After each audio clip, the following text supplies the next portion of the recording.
128 ya. A'udzu billahi minasyaitonir rajim. Alam tara ilal ladzina badalu ni'matallahi kufran wa ahallu qaumahum daral bawar jahannama yaslawnaha wa bi'sal qarar وجعلوا لله أندادا ليضلوا عن سبيله قل تمتعوا فإن مصيركم إلى النار.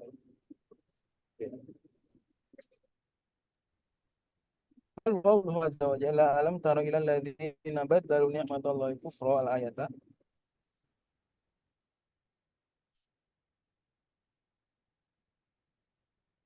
Firman Allah Subhanahu wa taala, tidakkah kamu melihat orang-orang yang mengganti nikmat Allah, menukarnya, mengubah dengan kekufuran? Ini dapat nikmat tapi ditukar dengan kekufuran. Mana? Kita baca. قال أخبرنا عبد الواحد المليحي قال أخبرنا أحمد بن عبد الله النعيمي قال أخبرنا محمد بن يوسف قال أخبرنا محمد بن إسماعيل قال حدثنا الحميدي قال حدثنا سفيان قال حدثنا عمرو بن عبد الله عن ابن عباس رضي الله عنهما في قوله تعالى الذين بدلوا نعمة الله كفرا قال هم والله كفار قريش. Kata Ibnu Abbas, maksudnya orang-orang yang mengganti nikmat Allah dengan kekufuran adalah orang-orang kufarnya Quraisy. Wa qala Amr hum Quraisyun wa Muhammad sallallahu alaihi wasallam ni'matullah. Ini dikasih nikmat berupa Nabi Muhammad, ya Allah, gimana didustakan. Anda bayangkan Kang Nafis ya, kalau Nabi Muhammad orang Bandung, nikmat bukan buat orang Bandung. Nikmat San, punya kebanggaan. Nikmat.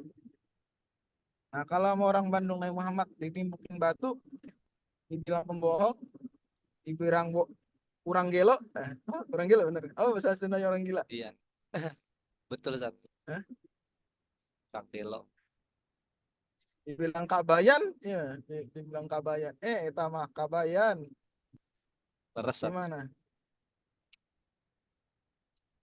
Berarti menukar nikmat Allah dengan apa? Yang kekufuran. Orang Quraisy gitu sebenarnya. Mereka dapat nikmat Nabi, bahkan Nabi Muhammad dari awal udah bilang bahwa kalau kalian beriman, kalian akan berjaya di dunia sebelum di akhirat.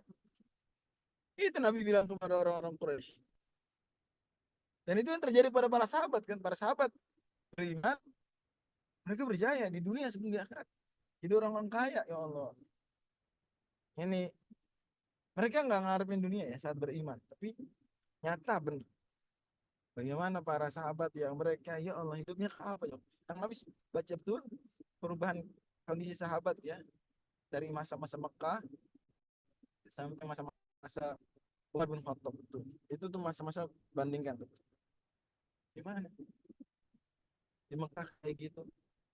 Terus tiba-tiba mengalahkan kerajaan besar Persia itu, kerajaan gede tuh, nggak main-main yang Nafis. Gede tuh Persia tuh. Ya Allah. Romawi di Persia dan Syam tuh Romawi. gede itu, gede nggak main-main tuh. Yang lain dia adalah sahabat-sahabat yang dulu mereka tuh gembala kambing. Sekarang istana mereka dikuasai, makanya sampai saat Abu Abbas tuh azan di istana putih, rumah putih, White House-nya betul orang-orang Persia, bangsa Sasanid di Ceipon, di Madain. Azan, aku bingung gimana kita nguasain ini kota yang begitu muka. Dibacakan ayat kan tarokum min jannatin wa kunuzin wa maqamin karim wa na'matin kanu fiha fakihin kadzalika wa awrasnaha qauman akharin fama bakat alaihimus samaa wal ardu wa ma kanu munzarin. Surat Ad-Dukhan. Dahsyat. Itu azan. Belum kita bicara bagaimana Syam sama juga. Terjadi hanya dalam kurun waktu yang gak nyampe 40 tahun sejak Nabi berdakwah. Ya, Nabi berdakwah 23 tahun. Syam itu Palestina direbut Umar tahun 17, tahun 16. Kira-kira 40 tahun berarti. Dan sebelumnya sudah ditaklukkan juga Persia. Anggaplah kita genapkan aja 50 tahun berubah total. Dari situ makanya maka Nabi pernah bersabda, "Mal faqru akhsha alaikum." Saya nggak takut kalian miskin sepeninggalku. Nabi itu Nabi wafat, Nabi masih melihat sahabat-sahabat miskin. Tapi kata Nabi, "Walakinni akhsha an anta tanafas akhsha dunia anta tanafasu fiha." Tapi aku takut dunia karena berlomba-lomba mendapatkan dunia. Itu yang para sahabat betul-betul saling memanti satu sama lain mereka. Agar jangan sampai lupa masa susah dahulu bersama Nabi. Lagi Nabi nggak lihat sahabat kaya ya, nggak lihat. Nabi sendiri juga meninggal dalam kondisi miskin. Bahkan beliau meninggal ada utang, yaitu gada itu, utangnya dalam bentuk gada ya. Ya, tapi ya, ya masya Allah. Oke lanjut. Wa ahallu qaumahum darul bawar. Dan mereka justru meletakkan kaum mereka di negeri kebinasaan. Ini udah mengganti nikmat Allah dan kekafiran, kemudian kaumnya mereka tempatkan di negeri kebinasaan. Qala al-bawar yaum badr. Oh, ditafsirkan oleh Ibnu Abbas ya. Itu hari perang Badar. Qauluhu baddalu ni'matallahi ay ghayyaru ni'matallahi alim fi Muhammad SAW haitsu bata'athahu Allah ta'ala minhum kufra kafaru bihi. Mereka mengubah, menukar nikmat Allah berupa diutusnya Muhammad di tengah mereka. Itu nikmat besar. Gimana kalau mereka beriman, mereka akan mendapatkan kejayaan dunia sebelum di akhirat. Tentu ini tidak merupakan sebuah janji yang namun selalu menjanjikan kepada setiap orang, tapi pada secara umum muslimin, dan kejayaan juga tidak harus kaya, tapi kejayaan sifatnya bisa juga kebahagiaan, hidup lebih tentram, hidup lebih teratur, hidup lebih sehat, dan seterusnya seperti itu. Tapi mereka malah mengabaikan kufur. Akhirnya perang Badar, tokoh-tokoh yang jahat sebenarnya Muhammad SAW, mereka yang mendapatkan kebinasaan. Masuk Abu Lahab bahkan juga pas perang Badar meninggal. Walaupun nggak ikut perang Badar, tapi mendengar informasi perang Badar jadi ketakutan, sakitnya makin parah. Ya. Fa'ahalu ay anzalu qawmahum mimma taba'hum ala kufrihim darul bawaril halak. Dan orang-orang yang mengganti nikmat Allah dengan kufur ini justru membawa kaum mereka, karena kan kaum mereka akan mengikuti para pemimpin, dibawa kepada kebinasaan. Itulah Abu Jahal membawa Quraisy kepada kebinasaan. Umayyah bin Khalaf juga sama, Abu Lahab sama, Al-Walid bin Mughirah sama, mereka membawa Al-As bin Wa'il dan lain membawa Quraisy kepada jurang kebinasaan akibat tidak mau beriman kepada Nabi SAW.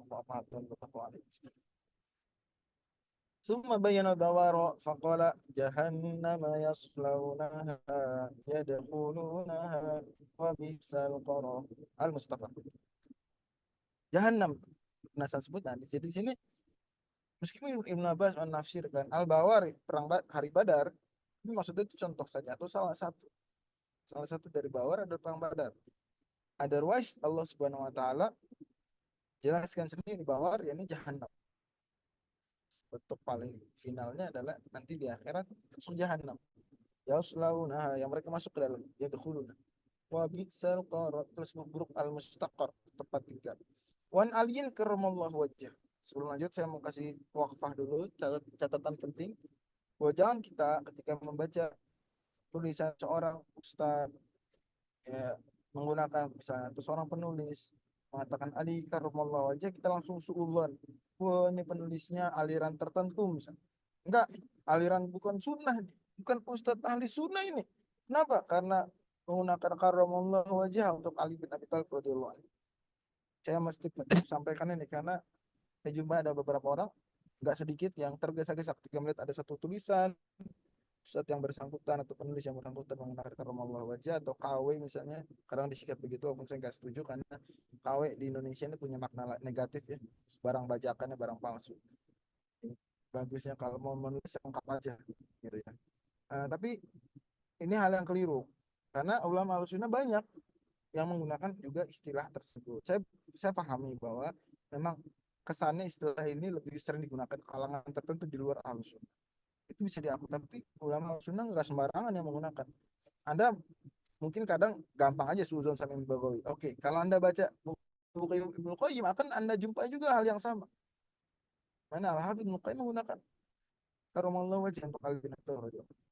Berani bilang Ibnu Qayyim aliran tertentu di luar Ahlussunnah wal Jamaah. Kita juga berarti Imam Al-Bukhari juga sama.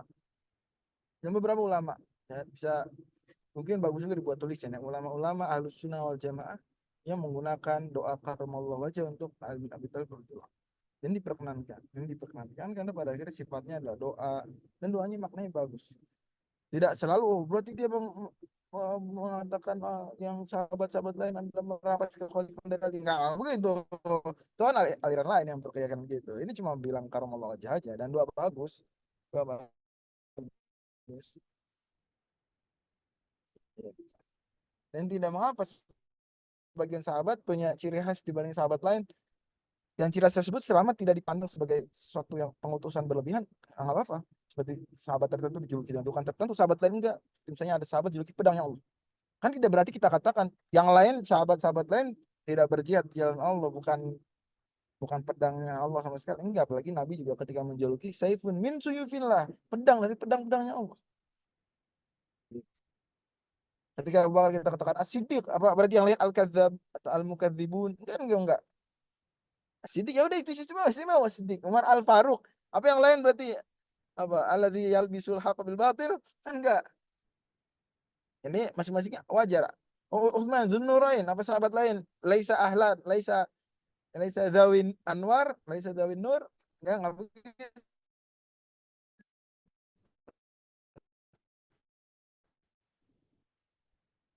Sahabat yang lain laisu dzawin nur. Fatimah pun ada julukan, Ali ada julukan, Ali julukan. Itu ada ciri khas doa tertentu khusus apa Pak? Tidak dibarengi dengan keyakinan yang bid'ah seperti keyakinan bid'ah yang menyimpang adalah keyakinan betul perjuangan misalnya maksud terjaga dari kesalahan sebagaimana halnya para nabi. Oh enggak. Atau anggapan bahwa Abi Thalib khalifah yang mestinya pertama itu enggak begitu. Atau Ali bin Abi Thalib lah yang mesti ngiri nabi bukan Nabi Muhammad, enggak begitu. Dan bisa dipahami ya. Oke, saya udah angkat tangan, silakan saudara Fajar. Kalau radhiyallahu anhu gimana Tat? Untuk ulama? Jelas boleh jelas. Ridwan Anu jelas. Ridwan Anu buat siapa? Buat Imam Syafi'i misalkan. Boleh, itu ada penjelasan khusus at-taraddi ala ghairi sahabat dan bahasa khusus di kitab Al-Azkar. Ya boleh. Itu juga diakui oleh ulama-ulama Hanabilah juga sama. Ini enggak cuma Syafi'i, Hanabilah juga begitu. Makanya Imam Ahmad sering dikatakan Sayyidina Imam Ahmad radhiyallahu anhu. Sering tuh di buku-buku Hanabilah. Imam Ahmad radhiyallahu anhu yang nulis Ibnu Taimiyah, yang nulis Ibnu Qayyim, ya, Ibnu Mufli dalam kitab Al-Adab Syar'i ya. Ibnu Mufli murid Syekhul Islam Ibnu Taimiyah itu menyebutkan dan juga ada fatwa saya dari Syekh Ibn Baz rahimahullah yang membolehkan at-taraddi mengucapkan radhiyallahu anhu untuk selain sahabat. Apa? Ini bab doa lebih longgar ya, bab doa. Dan itu tanpa dibarengi keyakinan bahwa orang ini lebih mulia dari semua sahabat. Nah, kan dibarengi keyakinan itu kan. Apa dibarengi keyakinan itu? Kalau dibarengi keyakinan itu, nggak ngucapin juga nggak boleh karena keyakinannya sudah salah. Tapi kalau hanya mendoakan ridho Allah, itu biasa dilakukan para ulama juga kepada ulama-ulama yang sangat top. Dan itu agak relatif ya. Kadang guru sendiri juga kita sangat top, kita doakan ridho Allah sah. Cuma biasanya tradisinya adalah digunakan ridho Allah untuk sekelas Imam Ahmad, Imam Syafi'i, Imam Malik itu sering, Imam Abu Hanifah itu ridho Allah. Demikian Allah. Ya. Alladzina badalu ni'matallahi kufra hum kufaru Quraisy nuhiru yauma badrin. Kata Ali bin Abi Thalib radhiyallahu anhu, karamallahu wajah, orang-orang yang mengganti nikmat Allah dengan kufur, mereka adalah orang-orang kufar Quraisy dan mereka disembelih perang Badar. Wa qala Umar bin Khattab radhiyallahu anhu humul afjarani min Quraisy. Mereka adalah dua suku paling kejam, paling bengis dari Quraisy, yaitu siapa? Banu Mughirah wa Banu Umayyah. Anak-anak Al-Mughirah dan anak-anaknya Umayyah. Amma Banu Mughirah fatak fak fakufitumuhum yawma badr. Wa amma Banu Umayyah famutti'u ila hin. Kata Umar bin Khattab radhiyallahu anhu, karramallahu wajhah. Eh, Dua yang paling jahat terhadap apa namanya Nabi SAW itu anak-anaknya Mughirah dan anak-anaknya Umayyah. Ini contohnya anak-anaknya Mughirah, Walid bin Mughirah. Contoh anak-anaknya Umayyah seperti koleganya Abu Sufyan, jadi kerabatnya Abu Sufyan. Abu Sufyan nanti masuk Islam, maka nanti Umar bin Khattab akan nyatakan amma Banu Mughirah fakufitumuhum yawma badr. Maka kalian dicukupkan darinya pada hari Badar, itu udah binasa semua. Adapun Bani Umayyah famuti'u ilahin, maka umur dipanjangkan sampai Allah kehendaki. Mungkin itu juga berkah karena mereka kemudian bertobat. Ya, Abu Sufyan tadinya jahat banget sama Islam, bertobat sadar gitu ya. Apa namanya? Sebagian kolega kerabatnya Abu Sufyan sama, apalagi ada Utsman bin Affan di sana. Ini wajar kemudian. Hindun bahkan kita tahu istilah Abu Sufyan pertobatannya luar biasa ya, sehingga Allah panjangkan dan bahkan nanti punya dinasti panjang kira-kira sahabat dinasti Bani Umayyah ya. Umar bin Khattab sudah ngomong sendiri Umar bin Khattab menyaksikan nggak dinasti Bani Umayyah, menyaksikan Nyaksikan. nggak? Umar bin Khattab menyaksikan nggak dinasti Eh, Bani Umayyah, enggak. Tidak, dinastinya tidak, loh? Ustaz. Agak enggak, Umar tidak. bin Khattab wafat Maksudnya, ya. Maksudnya apa? maksudnya enggak, Ustaz. Nggak Cuma nyaksikan. Ini ke sampai jadi Palestina. dinasti. Khalifah nggak nyaksikan, tapi Umar bin Khattab udah ngomong begitu. Mutiu ilahi. Mereka diberi kenikmatan sampai waktu yang ditentukan.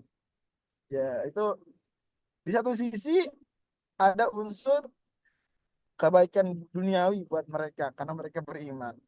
Tapi di sisi lain di sini Umar kayak kayak menggunakan istilah ini mutiu ilahi, mengungkapkan bahwa mereka pada akhirnya akan ada sisi balasannya sedikit di dunia karena mereka pernah suku ini agak jahat sama Nabi.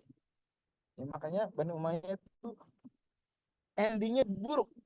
Dinasti Bani Umayyah endingnya sedih, sedih lah kalau buruk agak gimana gitu. Sedih. Kenapa sedihnya? Coba ada yang tahu nggak apa yang terjadi tahun 132 Hijriah? Dibantai dengan Bani Abbasiyah itu. Khalifah Abu Revolusi Abbasiyah yang sangat Ja'far mengerikan. Al-Mansur sebelumnya itu. Ya, Abul Abbas As-Saffah. Ya, Sakofa. Ngeri ngeri. Keluarga Bani Umayyah habis habis habis. Satu aja kabur tuh. Siapa? Abdurrahman Ad-Dakhil. Kabur ke Ke Spanyol. Andalus ya. Selamat dia Andalus. nyebrang kan ya. Bikin dinasti lanjutan dari Bani Umayyah kedua. Tapi ya udah Itu dari bilang, Umayyah, Ustaz. Abdurrahman sorry Ad-Dakhil. itu juga lumayan juga. Tapi nanti akhirnya juga sedih juga nanti. Andalus juga sedih juga. Bantai lagi di apa namanya Diserang yang dipaksa pasukan pindah Nasrani. agama. Kalau nggak dibunuh, kalau nggak harus nyebrang laut. Tapi ya pada akhirnya setidaknya Bani Umayyah mendapatkan banyak berkah lah dari keimanan Bani Umayyah, berbeda dari Mughirah. Ya. Ulam itu karena Allah Subhanahu wa adil maha kasih sayang. Waja'alu lillahi andada, mereka menjadikan buat Allah amsala, tandingan-tandingan. Walaysillahi ta'ala nidun, Allah tidak punya tandingan, tidak punya serupa. Liyudillu qala Ibnu Katsirin wa Abu Amr bi fathil ya. Ibnu Katsir dan Abu Amr ala Al-Basri bacanya liyudillu agar mereka sesat. Kalau jumhur bacanya liyudil agar mereka menyesatkan. Kadzalika fil haji wa surati Luqman wa Zumar. Ada juga ayat yang sejenis.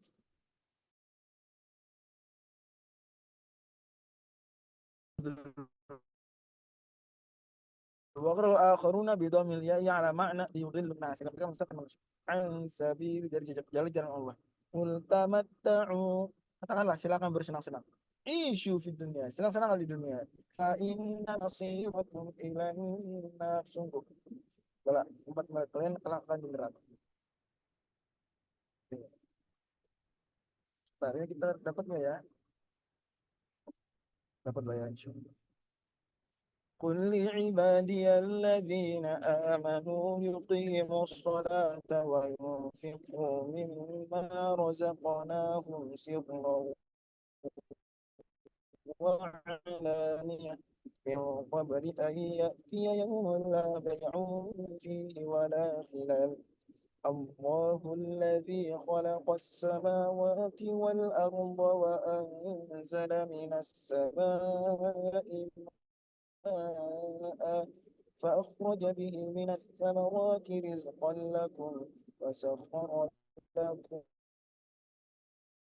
الفلك لتجري في البحر بأمره وسخر لكم الشمس والقمر دائبين وسخر لكم الليل والنهار وآتاكم من كل ما سألتموه وإن تعدوا نعمة الله لا تحصوها إن الإنسان لظلوم كفار. Allah Subhanahu wa Ta'ala, katakanlah kepada hamba-hambaku yang beriman agar mereka menegakkan sholat. Ini indah sekali. Setelah bicara tentang orang-orang yang kufur nikmat, tidak beriman pada Nabi sehingga dihukum di dunia dan bahkan juga di akhirat, maka Allah kemudian berpindah langsung menasihati orang beriman agar kalian gak salah terlalu ngurusin orang-orang yang jahat tersebut. Kalian juga selamat diri kalian. Kalian dirikan sholat. Qala al-farrahum huwa jazmun alal jaza. Ya. Ada kata al-farrah ini majzumnya. Yuqimu kan majzum. Bagi baca huwa juzima. Baca. Yuqimu majzum. Kenapa majzum? Ini jaza. Sebagai jawab. Qul ibadiyalladzina amanu yuqimu sholat. Qul yuqimu. Katakanlah mereka mendirikan sholat. Supaya mereka mendirikan sholat. وَيُنْفِقُوا مِمَّا رَزَقْنَاهُمْ سِرًّا وَعَلَانِيَةً. Agar mereka berinfak dari apa yang Allah kasih rezeki pada mereka, baik secara sembunyi-sembunyi maupun terang-terangan. مِنْ قَبْلِ أَنْ يَأْتِيَ يَوْمٌ لَا بَيْعٌ فِيهِ وَلَا خِلَالٌ. Sebelum datang hari, nggak ada jual beli, nggak bisa lagi beli. Bisa nggak top up pahala di akhirat? Bisa nggak Kang Nafis? Mana top up pahala di akhirat? Pahala kurang nih. Timbangan ikan lebih kecil, lebih ringan daripada timbangan keburukan. Dari Top up nih di akhirat, bisa nggak top up? dari Nggak bisa. amalannya. Dan nggak ada kan, udah ditimbang amalan semua. Kurang nih, bisa nggak top up? Dari yang dizolimi gitu, Zat. Bukan top Ya up udah sih. nggak ada kita nggak ada itu. Giveaway. Bisa nggak? Oh, udah ya. Giveaway. Udah nggak bisa top up pahala, nggak bisa di akhirat. Nah, kayak nggak lah Birun, nggak ada baik. Tadi dibilang giveaway kasih, wala khilal, nggak ada pertemanan lagi, nggak ada hilal. Ini selain syafaat itu pengecualian Allah izinkan. Selain itu kalau temannya teman jahat meskipun kaya, wala khilal, nggak ada pertemanan. Mukhalalatan wa shadaqatan, nggak. Mukhalalatun wa shadaqatun, nggak ada. Qala Ibnu Katsir wa Ibnu Amrin wa Yaqub la bai'a fi wala khilal. Mansub gitu ya, atau mabni ala al-fath. La bai'a fihi wala khilal. Ya, mabni ala al-fath. La bai'a fihi wala khilal. Gitu. Kalau kita bacanya jumhur bacanya la bai'un fihi wala khilal. Bin nasbi fihi ma ala nafil am. Dengan nasab. Tapi itu ya apa maksudnya? Fathah aja ya. Maksudnya. Nasab biasanya maksudnya fathah. Wa qarral baquna wa la bai'un wala khilal. Birrafi wa tanwin, itu dari jumhur yang baca. Fihi wala khilal. Itu maksudnya begitu. Allahul ladzi, Allah menciptakan langit dan bumi. Allah menurunkan dari langit air, mengeluarkan dengan air tersebut buah-buahan sebagai rezeki buat kalian, menundukkan buat kalian fulk, bahtera. Yang bahtera itu ajaib. Teman-teman pernah naik perahu? Pernah nggak naik perahu? Walaupun ferry deh, nyebrang dari Jawa ke Sumatera. Tahu itu, Zat. Pernah nggak? Pernah. Pernah sih nggak? Dua-duanya Pernah nggak? Pernah ngebayangin nggak dahsyatnya kuasa Allah? Anda jangan bilang, apalagi Kang Nafis anak fisika, sarjana fisika UI. Alah, itu kan udah jelas hukum Archimedes misalnya gitu, atau apalah, apa fluida itu namanya. Ya, itu udah jelas itu apa kuasa Allah. Kita bilang, memang Allah nggak yang berkuasa bikin aturan Archimedes itu, bukan Allah. Kanan tekanan fluida itu bukan Allah yang menciptain. Yang jelas Ya Allah, Allah ya. Itu kan cara gitu Allah berkuasa. sunatullah. Jadi karena ada orang habis belajar fisika itu jadi ateis tuh gara-gara itu nganggap ya kalau udah sesuatu terjadi ada sebabnya itu terus hilang kuasa Tuhan. Ya enggak lah, yang bikin sebab itu Tuhan. Gitu.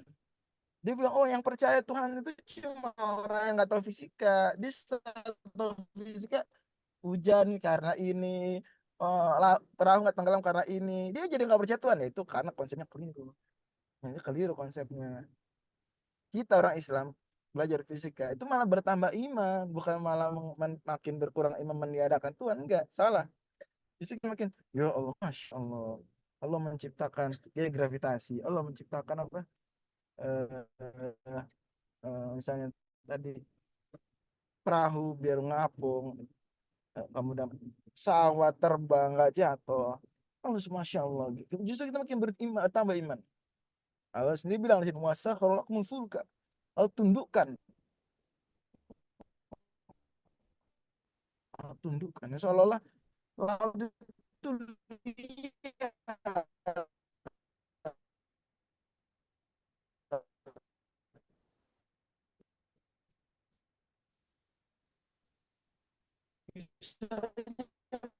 Melahap, tapi Allah tundukkan laut supaya laut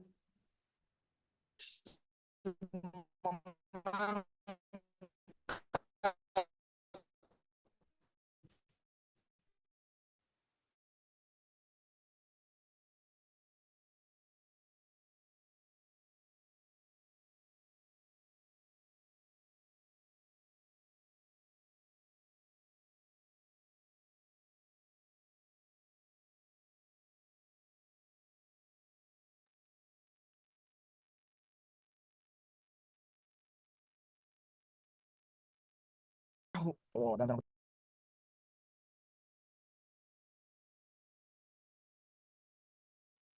Pak Ustadz tadi sempat Ya, maaf disconnect. ya. Bentar, saya baik lagi. Saya ulang lagi. Jadi di sini tafsirnya Al-Baghawi itu berkemajuan sekali. Ya, di mana beliau menafsirkan wasaqul anhar dengan mengatakan kalian bisa mengendalikan arah mengalirnya sungai. Ini sungai bisa direkayasa mengalir kemana. Kita hari ini ngerti bagaimana aliran sungai bisa direkayasa aliran, Masya Allah. Wasakhara lakum asy-syamsa wal qamar daibain. Allah tundukkan buat kalian bulan dan matahari daibain, keduanya ya jariyani fi ma ya'udu ila masalihil ibadi wala yafturun. Terus keduanya nampak berputar. Tentu kalau bulan benar-benar berputar mengelilingi bumi, kalau matahari maka kita sebenarnya mengelilingi matahari dan bumi berotasi sehingga seolah-olah matahari mengelilingi kita. Wala yafturun, dan keduanya tidak lelah. Tentu Imam Al-Baghawi sama seperti mainstream mufasir. Jadi kebanyakan mufasir itu memang konsepnya adalah matahari betul-betul mengelilingi bumi. Tapi mereka bukan kaum bumi datar, karena kalau bumi datar itu sudah ijma duluan ulama bahwa bumi itu bola. Maksud Imam Al-Baghawi berpendapat begitu. Ya, ulama yang berpendapat bumi datar itu misal Al-Qurtubi, Imam Qurtubi dan Imam Asyuti. Walaupun sebelum keduanya sejak abad ketiga itu sudah ijma. Ya, Ibnu Hazm abad kelima ijma, mengatakan ijma ulama sepakat. Imam Ar-Razi abad ke-6 dan 7 juga mengatakan ijma. Syekhul Islam Taimiyah mengatakan ijma. Jadi ulama, oke, mayoritas mereka kalau kita lihat mengatakan matahari mengelilingi bumi, tapi mereka tetap mengatakan bumi itu bola, nggak mengatakan bumi datar. Jadi nggak tepat kalau dikatakan mereka ini kaum bumi datar, orang Islam kaum bumi datar. Enggak, orang Islam bukan kaum bumi datar. Ya betul, ada di antara ulama Islam, saya sebut tadi dua nama, mengatakan bumi datar, tapi sudah terjadi ijma lebih dulu bahwasanya bumi itu bola. Tapi kalau soal matahari mengelilingi bumi itu bumi matahari, bahkan seingat saya fisikawan modern pun masih ada yang berpendapat matahari benar-benar mengelilingi bumi kalau nggak salah. Benar Kang Zidan, Kang Nafis ya. Kang Nafis kok kayaknya pernah waktu itu. Nah, ada itunya juga Zat, apa Gimana? papernya gitu, cuma ya masih hipotesis. Oke, ya, lepas dari itu intinya kalau yang saya pandang, pendapat mengatakan bumi yang berotasi dan berevolusi mengelilingi matahari itu sebenarnya sah-sah saja ya, sah-sah saja, dan saya sendiri mengikuti pendapat yang demikian sebagaimana halnya mayoritas ulama modern, dan itu sah-sah saja, eh, nggak masalah, nggak dipandang karena pada akhirnya sebagaimana kata Syekh Utsaimin, pendapat matahari mengelilingi bumi itu pendapat hanya berlandaskan lahir dari Al-Quran lahiriah, dan lahiriah tersebut bisa kan, dalil lain lebih kuat. Namanya juga usul fikir beda dengan nas, jadi nggak bisa dikatakan itu Heliosentris. kepastian Quran dan Sunnah. Heliosentris. Ya gitu, oke. Tapi ingat, hati-hati, yang top itu yang banyak itu mereka meskipun geosentris tapi mereka bilang bumi bola, nggak bilang bumi datar ya, itu penting Ya, dicatat. itu kan sudah ada sih betul trigonometri benda langit kan di abad Ya, pertengahan. oke.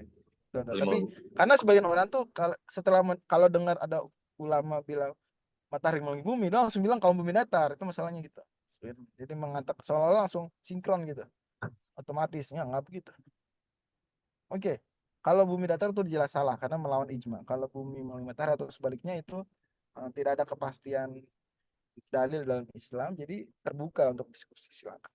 Kalau Ibnu Abbas du du da'u buhu ma fi taatillah azza wa jalla. Ketaatan mereka ini dalam taat pada Allah. Fasakhkhara lakum al-laila wan nahar, dan Allah tentukan buat kalian siang dan malam. Oke, sampai situ. Kita lanjut lagi nanti ayat berikutnya di pertemuan datang. Sampai ayat ke 233 ya.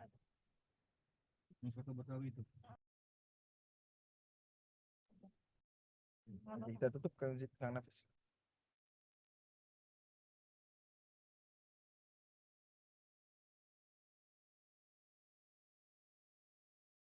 Silakan Kang Nafis, ditutup. Silakan aja ya. Cukup.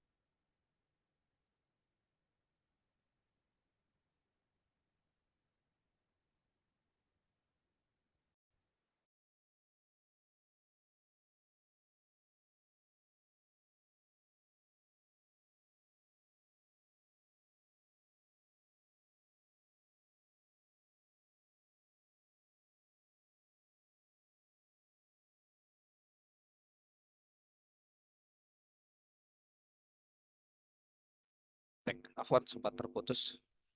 Oke. Demikian pengajian tentang tadabbur dan tafakur sore hari ini. Afwan atas banyak kendala yang terjadi.